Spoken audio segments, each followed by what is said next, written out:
Downs, I'm proud to support Three Beards Media, and I would love to work with you. If you need merchandise for your company, organization, band, softball team, whatever, I can help. From name brand apparel to promotional items, large orders or small, online stores, and more, I can help your brand stand out. AKC Marketing is local, based in Johnston, and we are an employee-owned business, so our costs are low and our turnaround times are fast. But most importantly, we give you personal service to make sure you get exactly what you're looking for. Email me at andrew@akcmarketing.com or find me on social media and let's make some cool stuff together. Now sit back and enjoy this Three Beards Media podcast.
Welcome back to the Side of the Storm, where we talk all things Cyclones. We are live from the AKC Marketing Studio with Andrew Downs, sponsored by Revelson Distillery out of Osceola, Iowa, and Dan Douglas with Green Beret Realty. I'm Dave Larson here with my Storm team partner and Cyclone great Marcus Spicer. Marcus, how are you doing?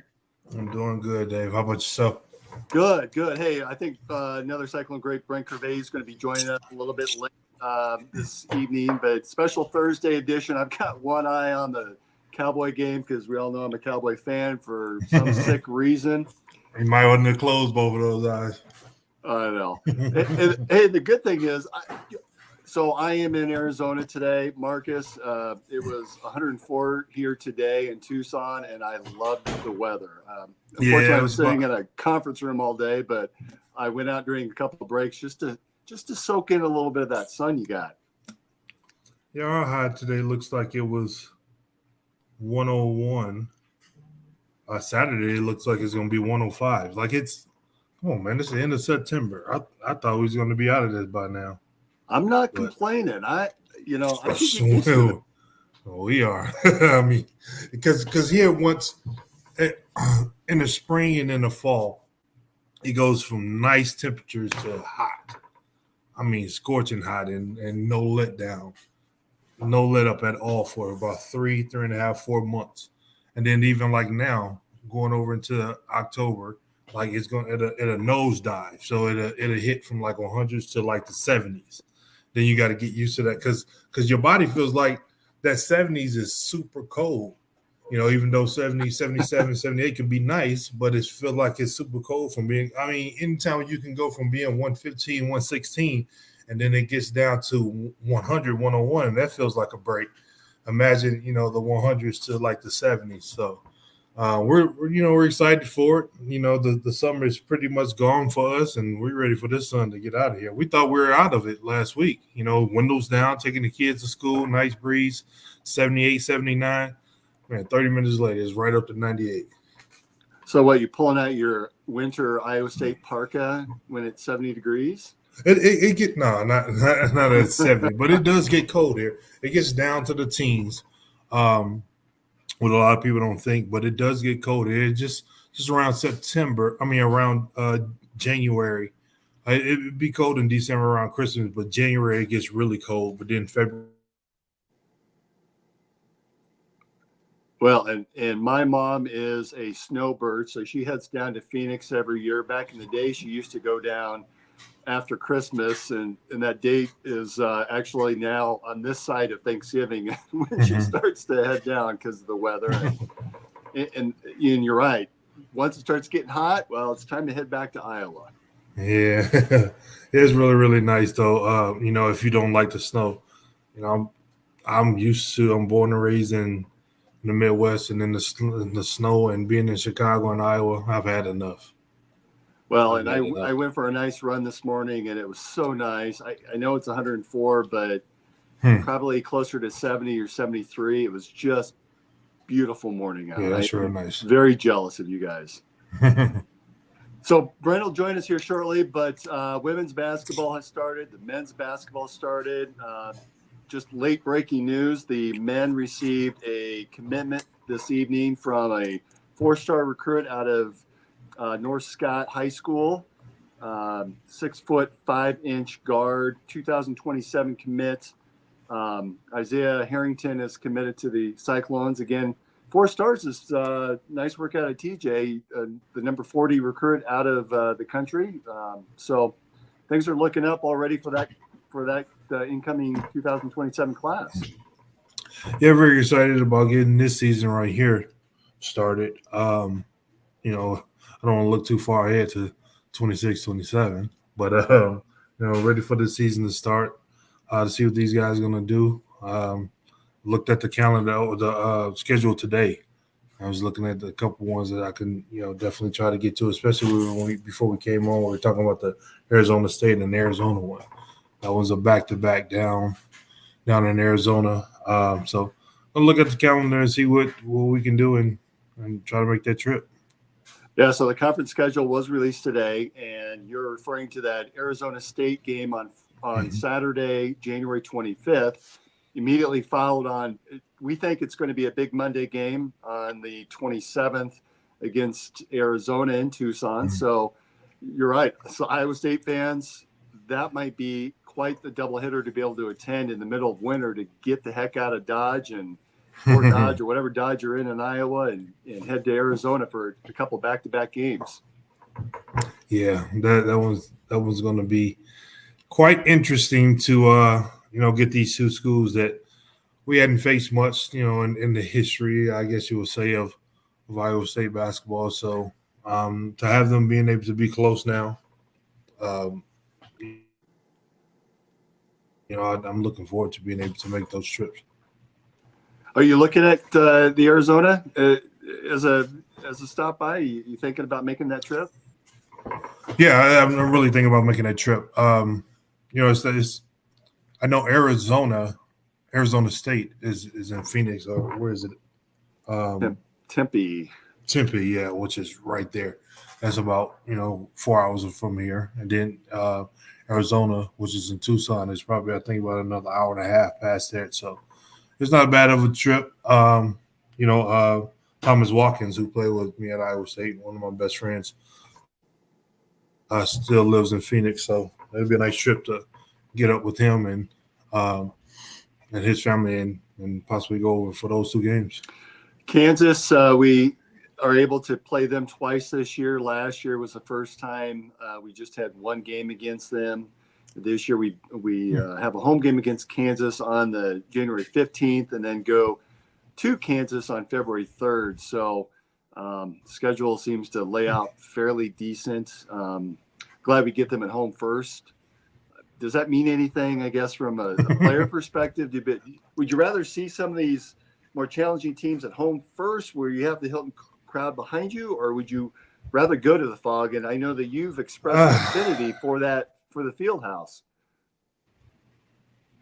Yeah, I kind of think like those tougher teams that it doesn't matter. It doesn't matter. I know my last year we beat them at home and then beat them on the road down there. But it's going to be a tough game regardless down there at Dallas Fieldhouse. So it really doesn't matter if you beat them at home. They're going to be preparing for you when you're on the road. If you happen to play them on the road first and beat them on the road, and then study for them to come in and home, it's probably a little easier, I guess you would say. But teams like that, it really doesn't matter. Any of the tough top teams in the Big 12, it's going to be a dogfight regardless.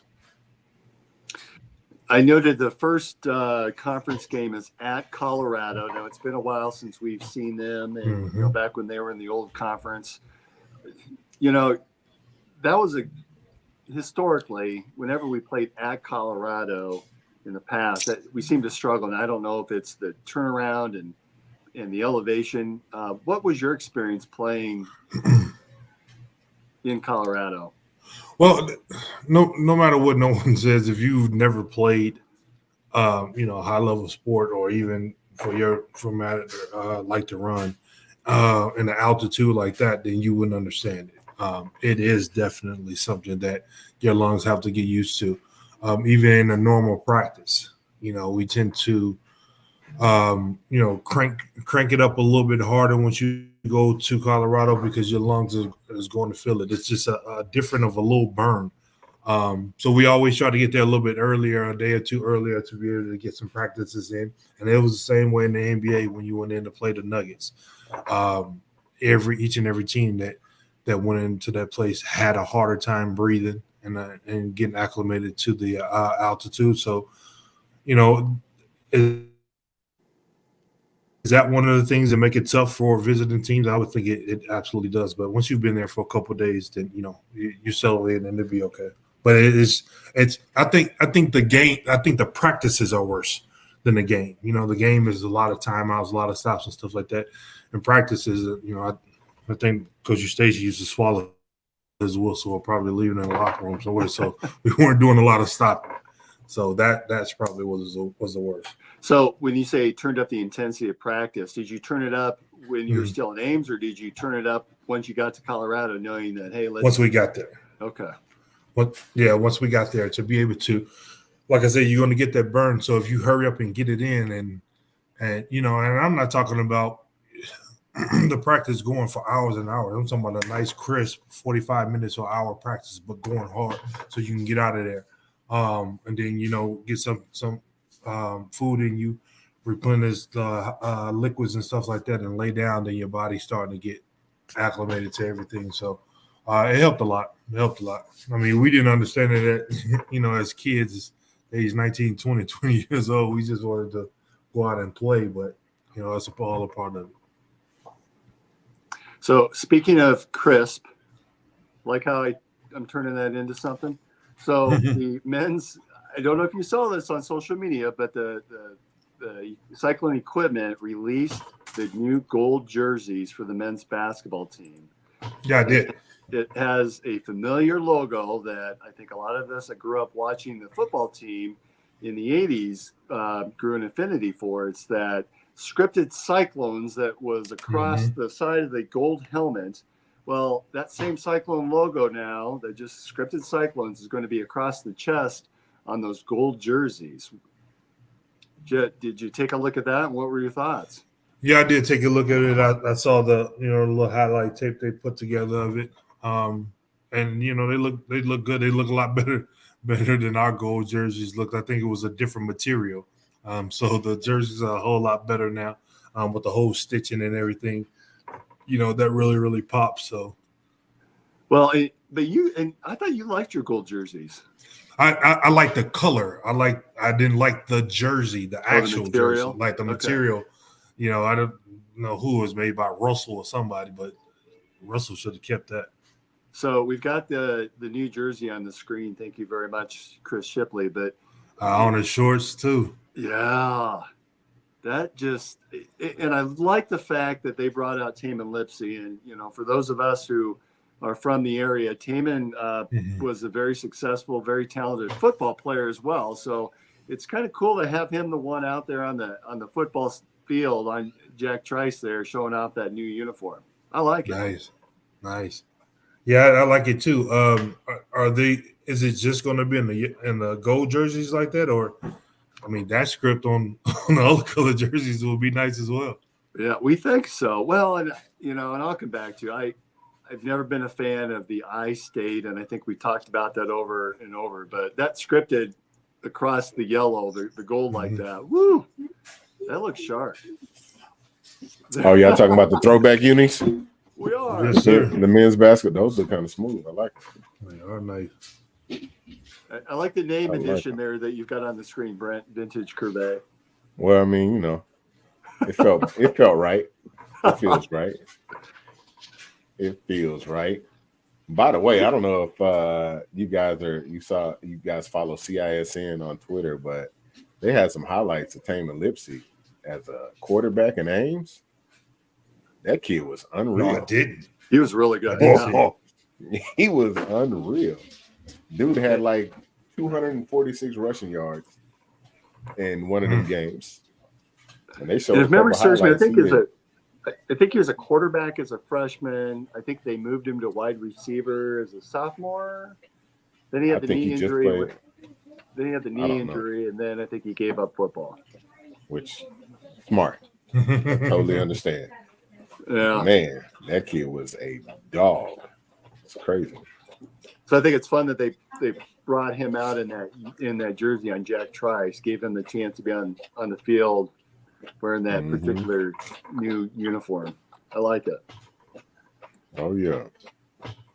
So we're coming off this weekend, 52-7 thrashing of Arkansas State. Boy, I tell you what, I look back at the second half of that Iowa game and the first half of that Arkansas State game. Now, granted, we put up the 52 points against Arkansas State, but we put up, between those two halves, we still put up 51 points and over 500 yards of offense. I think Taylor Mauser, and we had him on the show very early on after he was just announced as the offensive coordinator, he seems to really get offensive scheming and setting up plays. I've been really impressed by Taylor Mauser in that second half of Iowa and first half of Arkansas State. I don't know if we can get a lot out of the second half just because of the different players that were in there. We played 83 players against Arkansas State, but nonetheless, I mean, they're doing what they need to do on offense. Yeah. Absolutely. Don't want to show too much. I mean, that game was pretty much, a nice tune-up coming off the bye. We had that one in the back pretty much, but he's been doing some great things, and I like what I'm seeing. I like the confidence of the players. I like the confidence of the guys. They understand, what's asked of them, what they're looking to do, and as we get closer to this conference, schedule coming in, is just looking to continue to roll. That's it, man. Yeah, he's starting to hit his stride, man. You can kind of see. Football is one of those things where it takes a lot of rhythm. You know what I'm saying? And this is his first year truly calling plays and, getting the first game out of the way. You kind of see what you're good at, what you're not good at, kind of understanding the flow of the game and, different concepts that work and what doesn't, man. And I think he's starting to kind of find his footing. So that's why we're starting to finally see some success on the offensive side of the ball, taking shots with, maximizing the guys we got and making it work. Hey, Brent, what did you think of some of the you call it triple I formation where they had three guys in the backfield? That was it's like I don't know. It was, I guess, on NCAA. It's like Maryland I, like the Maryland I formation, where it's two fullbacks and a running back, or like that strong power I. It's an extra back or something in the backfield. I mean, it gets guys. I mean, it's just a power football. We're really gonna run the ball down your throat. What are you gonna do about it? Formation. So okay. Wait, and Mouse had mentioned that he played, or he was he was playing college football because he was making reference about his utilization of his current running backs and that they were just phenomenal. Yeah. Do you think that he's getting some of these plays off of College Football 25? I mean, listen, if they work, there's a reason they're in there. You know what I'm saying? They're actual plays. They can work. You know what I'm saying? And that's the beauty of it too. Like you can. Like the people that are really into it, you say, okay, well, what schemes or routes combination can I run to be cover two? And they can literally just punch it in the game and see, okay, well, this should always be open. Like this shot should be open. So, I mean, guys that are really students of the game, they'll test it out. Listen, I mean, if he's playing all the time, that's an advantage. I mean, the way I look at it. My sophomore year when we beat Kansas, I told you guys Kansas was running the play against us. They should call it timeout and drew the play up on the board. And we went out there and called it Kansas and ran that play about 10 times in a row. And I scored just about every time. We got to score, but every time we beat them off their own play during the game. So if it works, If it works, it works. As simple as it. that. I mean, Coach Roy Williams was so pissed off. He was like, "How the hell can y'all not stop your own play?" He's like, "Man." And I promise you, we called it Kansas during the game. Call that practicing bad habits. See, in practice, they let that play go all the time. They probably like, "Oh, okay, well, we have to look this way because most teams won't expect this coming." Well, and then them guys get that same play. Like, what the hell? How do we stop it? You know? So when we come to your son's game this weekend, Brent, we're going to see some of these NCAA games or NCAA plays in there. Well, I don't know about all that, but it's a little different. It's a little different the further down you go. In the football, I apologize, Brent. How's your son doing? I know last week you had to take him in. I think he was twisting legs that weren't supposed to be twisted in certain directions. Yeah, he got got rolled up on pretty good, and but he's good. He played last week, and it's like I want a knee brace, and I was like, yeah, you're 10, 11, you'll be all right. We'll figure it out. We'll ice this thing down and keep it moving. But he sucked it up, and you can tell he didn't he wanted to kind of baby it, but he knows I'm not gonna really go for it. You got to find a way. You know what I'm saying? You're too young. Like if you can walk, you can move, and I see you playing with your friends, you're gonna play. So he's all right. Yeah, good. He's good, man. Any other takeaways or things that you saw that you liked from Saturday's game against Arkansas State? I mean, I like the young talent that's coming behind all the guys. I mean, you see, we're fairly deep, but I mean, that's one of those games. I said I wanted a game. That's a perfect game to come to after a bye week to kind of see. Let's try this out, see how we look, get our rhythm down, and it looks like everybody's still rolling. So I think that was just a perfect, kind of matchup leading into the Big 12. All right, I want to talk a little bit about this next opponent, Houston. Brent, you're a native of the city. So let's take a quick break here from our sponsors, and we'll talk a little bit about this weekend's game. Making great tasting bourbon requires the perfect combination of ingredients, conditions, and time. The longer it rests, the better it tastes. Revelton Distillery's new single barrel bourbon is made from 80% corn, sourced 100% from Iowa farmers. And unlike mass-produced bourbons, each barrel of Revelton's single barrel bourbon is unique, proofed on when it tastes best. As they like to say, it'll be ready when it's ready. And to ensure the highest standards of quality and flavor, owners Rob and Christy Taylor oversee the production and bottling. Every single barrel. Iowa-born, Iowa-aged, Iowa-bottled. Try the new single barrel bourbon from Iowa's own Revelton Distillery. ReveltonDistillery.com.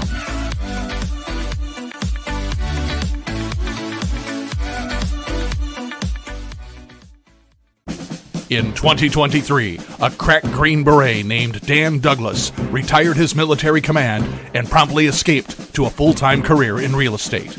Today, this man is wanted by home buyers and sellers who want to survive the process without spending a fortune. If you have a home to sell or want to buy one, maybe you can hire Dan Douglas at Green Beret Realty. You can find him at greenberetrealty.com. greenberetrealty.com. All right, we are back for In the Side of the Storm. And another thing that I wanted to ask Brent in particular.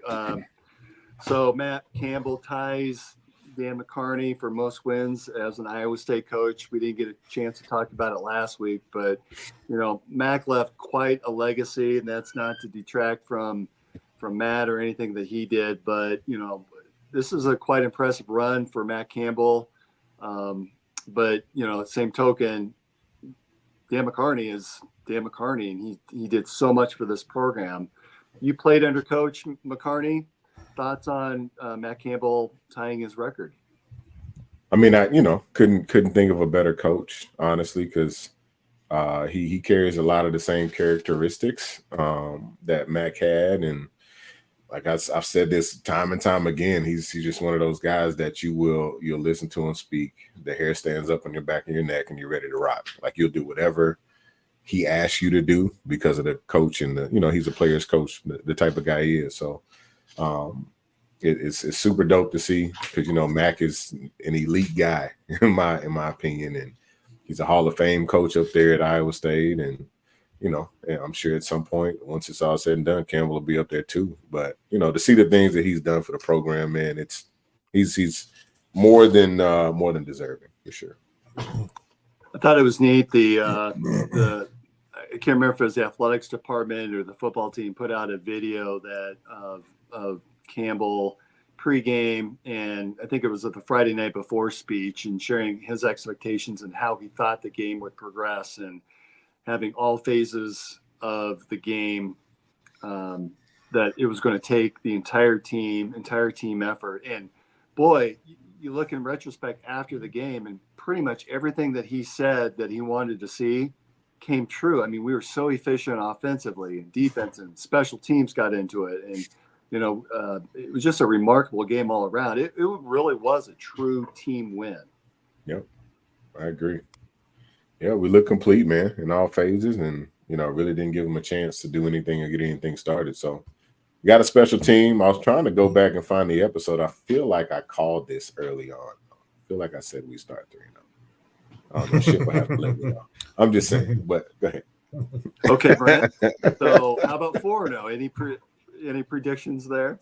Yeah, I think we'll go down and handle business in Houston. It won't be easy by any means because we're away. Road games are always tough. It's always hard to win on the road. But, I just think how well the guys are playing. The confidence looks crazy right now. And you're talking about all the guys that did play.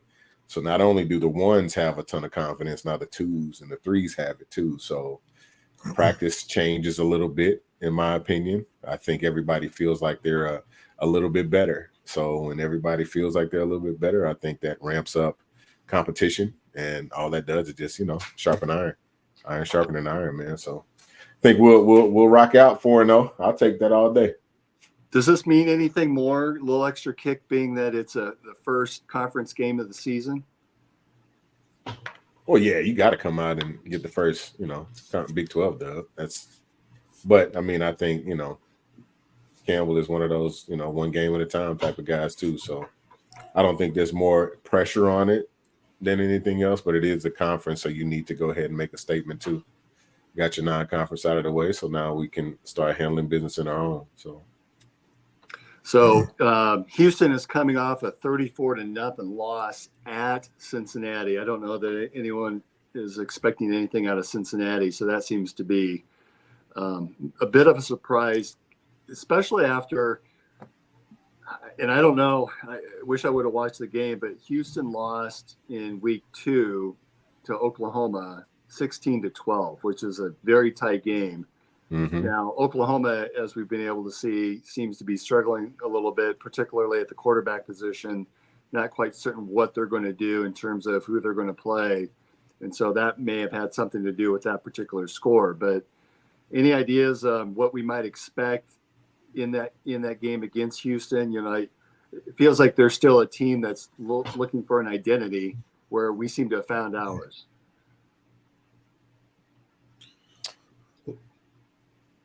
Go ahead, Mark. Oh, well, I mean, it's going to be, for me, because, I personally know the quarterback from Houston, Donovan Smith. I don't know how he played last game. I guess not the best I didn't know that they lost 34-0. I know that he pretty much had a good game against Oklahoma.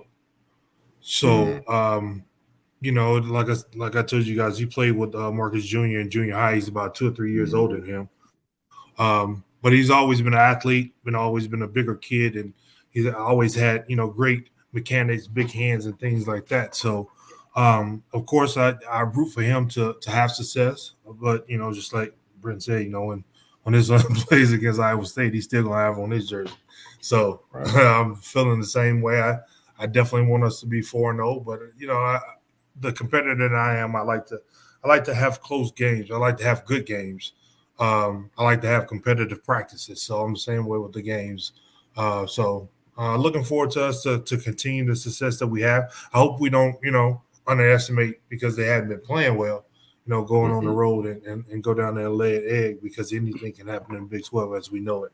So just looking forward to them to continue the success.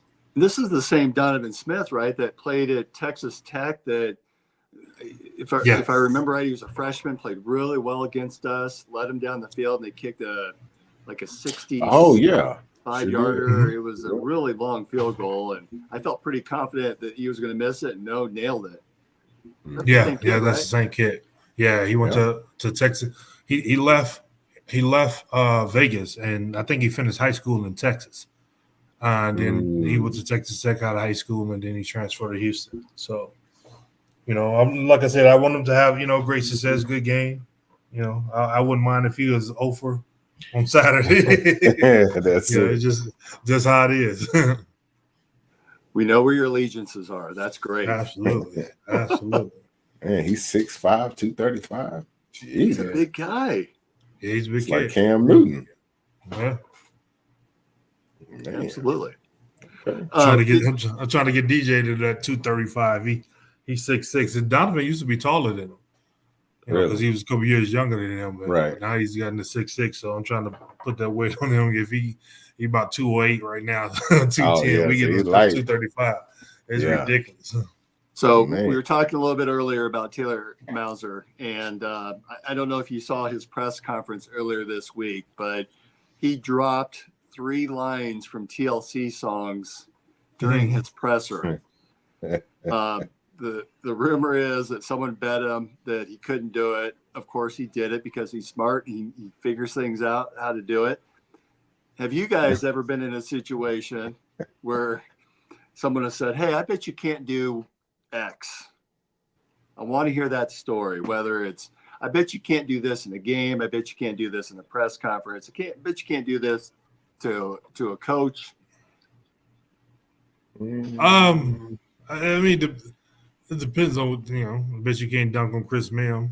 Did that. Whoa. Someone bet you that? Wait, so you did this as part of the bet? I mean, different fans will say stuff like that during the game. He running out, I used to always, Coach Stacy used to always be like particular about like little paper or different stuff being around.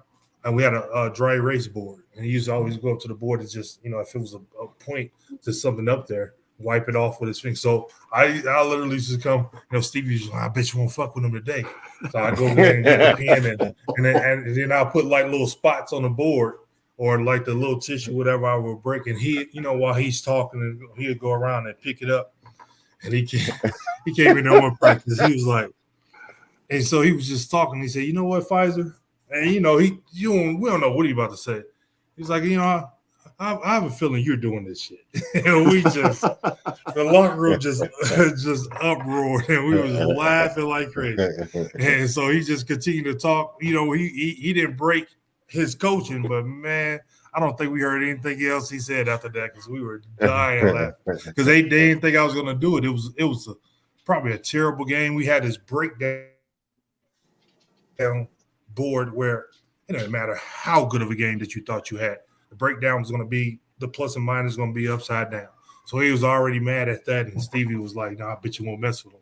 You know me, I'm going to get some way to break the ice and everything." But he was just so locked in, and there's no way a coach could have told him, because the coaches weren't in there. But he was like, I just have a feeling you're doing this, Pfizer. And we just. But outside of maybe Jamal, who else could have gotten away with it? Jamal wouldn't have done it. Mike Nurse. Without a doubt, Mike Nurse. He would have done it and gotten away with it. Without a doubt, Mike Nurse. Mike was the one that probably pushed me to doing more things. Jamal wouldn't have. Jamal was real quiet. Jamal really didn't say much in practice. Like, he was just that Jekyll and Hyde, where does all this talent come from? Because you don't see nothing out of nothing. Nothing excited him, nothing, got him down, anything like that. But most definitely Mike Nurse. All right, Brent, give us a story. Man, I don't know. Like, I can't. Well, so we always had this thing about like sleeping in meetings.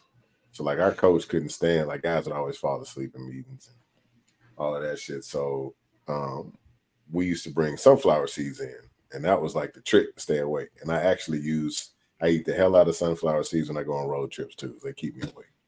But the deal Even now was, you do. You were talking about that the other day when you were going out of town, that you were going to bring back seeds. Gotta do it, man. That's the only way I stay awake, because I get that highway and lull you to sleep.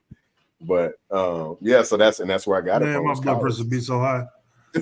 My blood pressure be so high. I mean, it's definitely not the best. I can promise you that. But it keeps the minds awake, man. But so the deal was like, I feel like we were 2 days in camp or something like that, and that second meeting, like right before that second practice, was always the hardest, because you had practice in the morning, you had lunch, and then you come back, and then you watch film before practice. So everybody's still kind of like, everybody's groggy. So it was like, shit, we taking them seeds out of this thing today. And Coach Nelly was livid. He's like, God damn it, you son of a bitch, stand up. Everybody get up. We all standing up in the locker room. I mean, in the film room, and it's like, all right, everybody got to stand up. So we had to watch film standing up the rest of the film. And then he let some of us sit back down, and one dude just kept falling asleep. He called him Big Foe was his name. He was number 4. He was a big dude. He was the first lineman I remember to have a single-digit number. But then his ass was falling asleep standing up. So he's falling asleep, and Coach Nelly sees him, his head's just rocking. It's like, God damn it, hit the wall or do something. So then every 2 minutes he hit the wall. He said, Blue, you my boy. He's just making Varsity Blues references the rest of the film session. He's like, Blue, you my boy. They're trying to stay awake. Trying to stay awake, man. Man, those film sessions, like he said, you talking brutal. Rough. And I don't know if it's a coach's ploy to try to put you through some kind of punishment or whatever, but to have that first practice and then you already tired and sleepy, and then you get something to eat, and then don't mess around and be able to get like a little nap. That's not enough of a nap. So you still got to get up. Man, come on. And then put us in film. Lights out. Please. Nothing on but this. All you see is a screen with plays. I'm like, you don't even want a bed. That's the best. Right.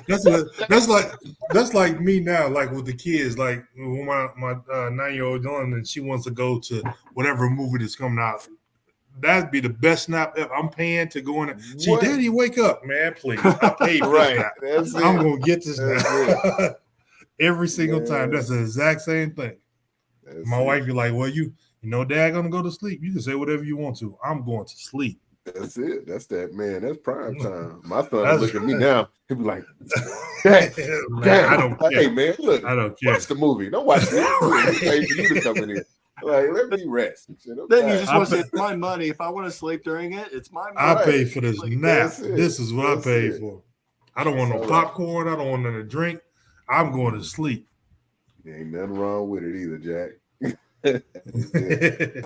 So as we talk a little bit about sleep, I'm going to transition over to other Big 12 play. Did you all watch the Colorado Baylor finish? Mm-hmm. Man, it's crazy.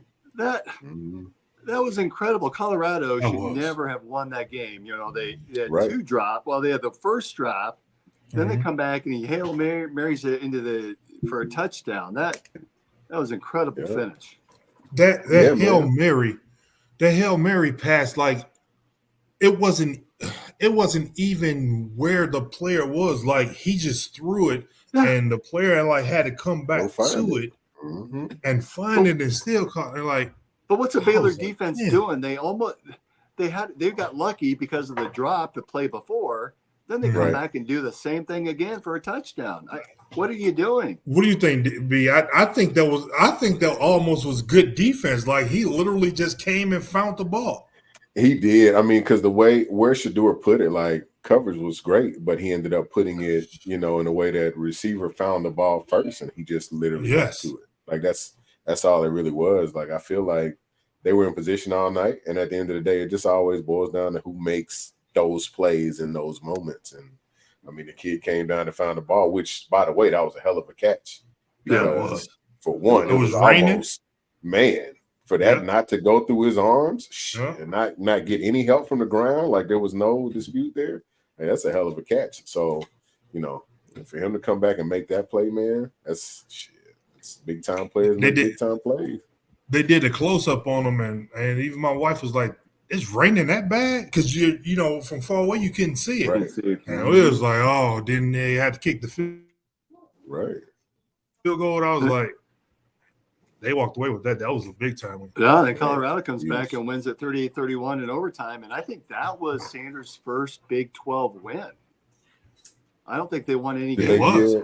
Yeah. They no. Well, Yeah. I guess this is their first year in the Big 12. This is their first year in the Big 12. Yeah. Yeah, but This is their first year in the Big that was 12. his first. That was his first road win, wasn't it?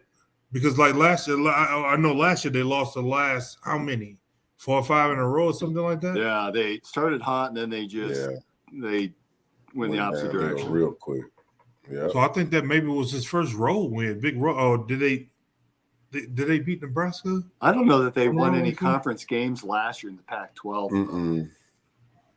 So this may have been his first conference victory. No. Didn't they beat TCU at the beginning of the year?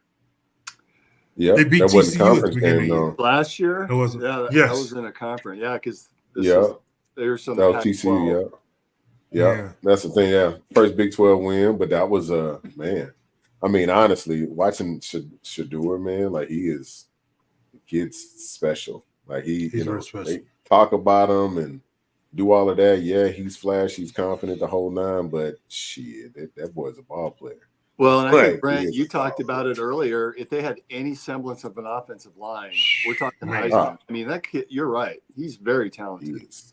He's a problem, man. Putting the He does- ball where his guys can get it, you know what I mean? And you can tell the big difference from last year to this year and him taking all of those sacks to now eyes up, being mobile in the pocket. Then once you're looking down to escape, but your eyes are right back up and he's finding dudes. Shit. That's how he won the game. He was able to, because there was a ton of pressure around him, but kept his eyes downfield and made a hell of a throw. And still Well, Yeah, if he could If you take hold those that- hits. He takes those hits a little bit more than what he should. Absolutely, man. Nowhere near as much as he did last year. Like Brent said, he's a tough kid. He knows how to get out of situations. He's nowhere as near as fast as his dad was. Oh, if he, for sure. if he was if he's as fast as his dad was, then I mean he's a problem. he'd be a Lamar Jackson type thing. Oh, man. But he knows how to throw it. He knows how to get in the position. Like you said, Dave, if he had an old line, man, if he had time to drop back and bounce around back there, They got to It'd keep be him ridiculous. upright so the Bears can draft him. Another one, huh? The Bears need another one. Right. they say what they say. Jacksonville. Minding my own business back here. Minding my own business back here. Who should have the first picks? The Panthers, as they say. Is it maybe the Panthers? Yeah, they're awful. The way Although they're they just looking, won under. I mean, Andy well, Dalton. with Andy Dalton back there, he's gonna win him a couple games now. He'll keep him competitive, but yeah, That's a vet for it's you. looking like them so far. Yeah, it's looking. I Well- mean, it's still looking like them though. And speaking of the NFL, Brock Purdy this weekend, no George Kittle, no CMC, and no Deebo Samuel. And Yeah. still, I had to write this They down. He was should've still won. 22 of 30. And of those 8 misses, 6 were drops.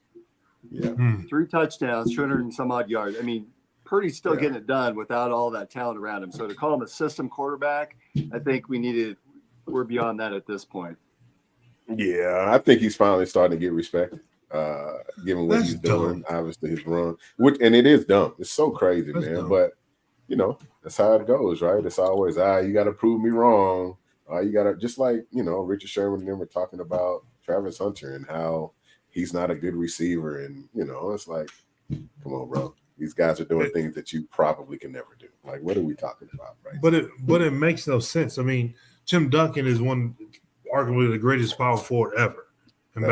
basketball, and played in the system. And nickname was Big Fundamental. Didn't do nothing out of the ordinary, and it was Right. the Spurs system, and they won championships with it. What is wrong with that? It's just that I'd simple. love Like, to know. then I would love to know. Then you can have a Zach LaVine who everybody keeps trying to bounce him around everywhere, who has all this talent and can jump out the gym and do crazy dunks. It doesn't matter. It's not what it's about. It's about winning ball games, and that's what he does. He's doing it, man. Left and right. I thought they was gonna win that one though. Jeez, I didn't. When I saw they lost that one, I was like, ooh.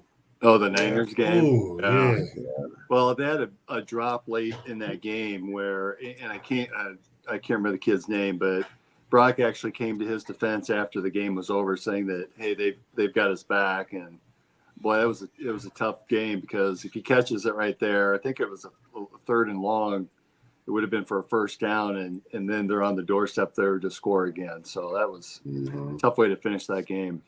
Well, that's what a leader does, and a leader, especially a quarterback, especially a guy like Brock, especially the guy that came from, Iowa State University. I mean, it is what it is. There's a lot of adversities that we've had to come through, at all of our sports, being Iowa State, things like that. So he's going to lead them the right way, no matter if he felt like it was his fault or the kid's fault or whatever. I mean, he threw it to him, he didn't catch it, but as a leader, he's going to say, that's my bad. I made he didn't make the play, but we still going to stand behind him, give him that confidence. He could turn around and say, the kid dropped the ball, we got to get some more guys in here. That's not what he said. In the long run, that's going to help him. And, the season goes on. It's just one loss. Yeah. Which, by the way, man, all of the Cyclones have been going crazy in the NFL as of late. It's been dope to see Will McDonald doing his thing. He probably needs a few more snaps, and Kohler's catching passes, and Brees is doing his thing, and I mean David Montgomery's doing it's just so dope to see all of that, man. Yes. Like, we have come a long way. We have come a long way. Used to be there might be 2 guys, maybe 3 guys max in the league now, and I mean they're just on the team, right? But now it's like, they're playing important minutes, important roles, absolutely, key roles. Yeah, absolutely, yeah. So that's super dope to see, man. I mean, and that's a testament to Campbell, right? All of these guys are under him too. Coach Campbell, yep. That's it, man. So it's just so dope to see, man. So, like I said, nobody else in my mind is more deserving of tying the record there for the most wins. So as we start to close out, we're going to close out a little bit early tonight, but I don't know if you saw the UNLV quarterback who has declared that he's done playing for the remainder of the year after 3 games, and he's entered his. It sounds like he's going to enter his name into the transfer portal, take this year as a redshirt, and play somewhere else. We live in strange times, don't we? This is what money will do to you. We live in really strange times. Man, they found that loophole, and they finagled it to the best. I mean, because he didn't get in enough games to not go past. How many games you got to play before you lose your red shirt eligibility? I think it's 3 games. I think you get, and then they 3-0. Yeah, I think if you play 4, I think it's 3 games, and then you're done. So after you play 4 games, and you're no longer eligible to red shirt. So. They were 3-0, and I think I heard that the running back is leaving too. He beat a ranked team or something. I've been seeing so many other stories, and I hate this is why I hate media too, right? Because you don't know what the facts are, but you see they hired this company that says, you perform so great these first 3 games, you beat a ranked team, you do this, you do that, you're worth more money now, and the school can't pay you. And then you hear reports about, they promised him so much money, he never got paid. And then somebody else is like, no, he got paid. So It's like, I just really hate seeing all of that. Because it's like, well, damn, what is it? Like, I get the business decision. You know what I'm saying? I totally understand that. Because on the other side, I mean, Marcus, too, like, when it's time, they're like, well, shit, I see he going to kill us on this cap. So we got to let him ride. You know what I'm saying? So it's kind of the same concept. But I just wish I knew more about what was really going on. Right. And I'm definitely paying attention to, also paying attention to what the hell Reggie Bush doing. What's he doing? He's suing USC. Yeah. For his, name, image, and likeness. And if he pulls that one off, that's over. Hey. Yeah. Hey, what, if he pulls what was that your one off, attorney's name? What was that fella's Man, name? please. I just want to. Man, please let's Oh, let's have a man. little talk. That But is I mean, Marcus who? so we're watching that very closely. But All right, yeah. so we've got a game Research. this weekend. Cyclones in Houston, 6:30 kickoff. Brent, I gotta say, I stopped into Coach's Kolache's on Saturday for a pickup as I was heading up to Ames. I think I saw somewhere you've got a big barbecue this weekend. Yeah, we smoking some more meat, baby. Yeah, man, doing some smokehouse, man. This weekend starting at 11. That's my cyclone right there. You know what I'm saying? That's a 3-meat potato. You got your brisket, you got some sausage, and I top it with 2 ribs. Call that the cyclone. And that'll be ready Yeah, at 11. Yes, sir. Ready to So rock you're and coming roll in at 11. what time you start cooking Friday night? Oh yeah. Meat goes on about 1 o'clock, 2 o'clock Friday night. Rock and roll, baby. Have it All ready right, to go so everybody for stop in to see Saturday. Brent at Coach's Kolache's there. And what's the Let's do give it. it the address here quick. 277 100 Street in Urbandale. All righty. So either get your Kolache's or get your meats. Marcus, what do you got going on this weekend? Nothing. Watching the games. Not going out of town or anything like that. Just probably just getting some rest and trying to, watch some exciting games. That's No just about it. No surprise trips up to Idaho, huh? Oh no, we Right.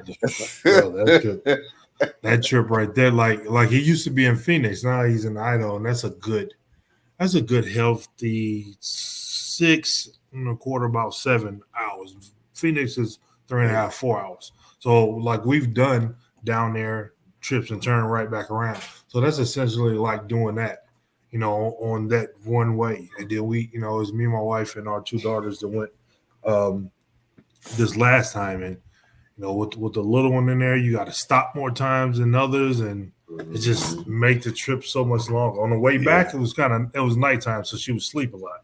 And man, I was moving. Well, I was moving. Got it. But, Hey, don't forget them sunflower seeds now. Get the sunflower seeds. You need to stay awake. I gotta get some with no salt, because if I get some sunflower seeds with a lot of sodium, man, my head will be banging. Oh yeah, that's real. Oh man. That's All right, about it. so- Watching again. That's another episode of The Side of the Storm, and let's cheer on the Cyclones. The number Was it 18th See, ranked baby. Iowa State Cyclones. There it is. Big 4-0. 4-0, and we'll see you guys next week. And that's it. That's another edition in the book of In the Side of the Storm. Take care, everybody.